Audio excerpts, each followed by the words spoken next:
listen to Chopin. Between Chopin and Beethoven or Mozart, they kind of did most of the stuff people want to hear, right? And so if you really want to make a name for yourself, make fame and fortune, you pick the new technology, right? And then the other group of people that embrace new technology are people in a war zone, right? People dismiss, remember World War I, and we had horses and cavalry, and like, oh, that doesn't work. And then people dismiss the Air Force. They court-martialed Billy Mitchell, I guess. Air power, that'll never mean anything. And then people stop dropping bombs on your head, and you become a believer in air power. And so I think the real phrase from Max Planck, and he said it in the history of science and the study of science, he said, science advances one funeral at a time. It's like the old guard doesn't have a need to know. They're going to reject it. The younger generation, they do have a need to know. And then people that are under duress, that are fighting for their life, they, maybe you'll start the war not believing in airplanes and believing that we should fight with horses, and swords, but you won't end the war with a general that believes that, right? You'll replace the first general with the next general. You'll scramble to embrace the new technology, and the side that embraces the new technology is going to win. The side that channels power most effectively is the winner. That's the story of history. But the other story of history is the people that got to where they are with a different technique, they become entrenched in that technique. That's part of their self-image. Look, you're the world's greatest piano player, and someone invents an electric guitar, and you're 70 years old, and they say, what do you think of the electric guitar? And you're like, it's a brutish instrument, for long-haired hippies. When I talk to people that really understand Bitcoin, you go deep into those rabbit holes. You start getting people talking about how do we secure the network when we mine the last coin.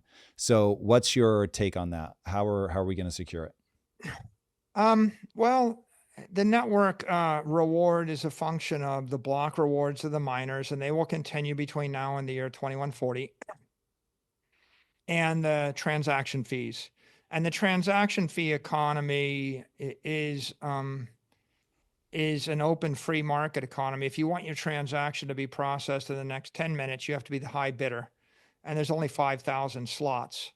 And so the most important 5,000 transactions in the world are going to get to the top of the queue based upon the transaction fee of the broadcaster. This is why it's important to have scarce block space, because as long as the block space is scarce, the transaction fees will trend up over time. And as more people want to do more transactions, they will bid up the transaction fees. And right now, they're a small fraction of the rewards, but I think 10 years from now, they'll be the majority of the rewards for sure. And I think by 2035 and onward, most of the revenue that comes from the miners will be based on transaction fees, and transaction fees are a durable business model forever. I mean, every real estate company, every financial service provider, they all work on transaction fees. I mean, it's fine. Like, I want to move $1 billion from point A to point B. Would I pay $10? Of course I would. Would I pay $100? Sure. If you wanted to buy $1 billion building and take clear title of it in Manhattan, what do you think the transaction fees are on that?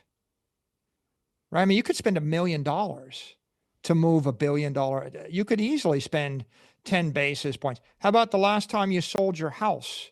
What's the transaction fees to sell a house to someone else? And how long does it take, by the way?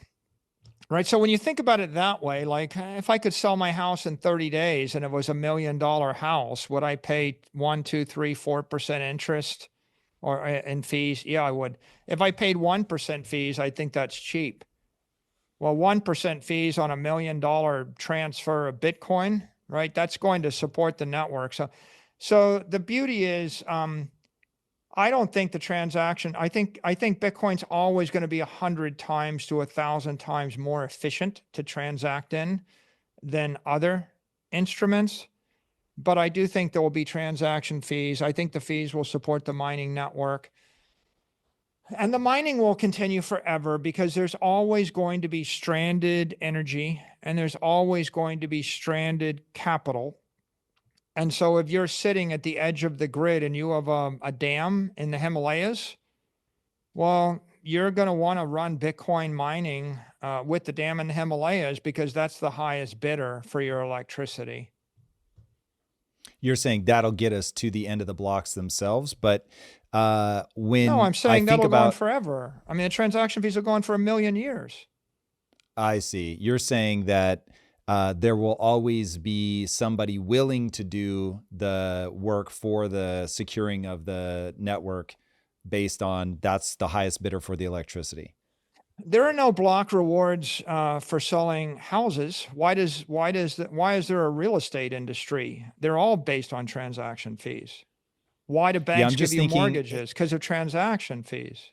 You see, but what about gold? So when I think about this as a static thing that I'm using to store my capital, you just think that there's going to be enough once it's global.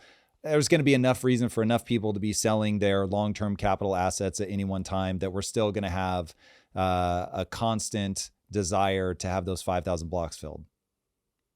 I'm saying that the airlines operate on transaction fees. And if people decided they didn't want to go from New York to Singapore, I guess there would be no airline from New York to Singapore.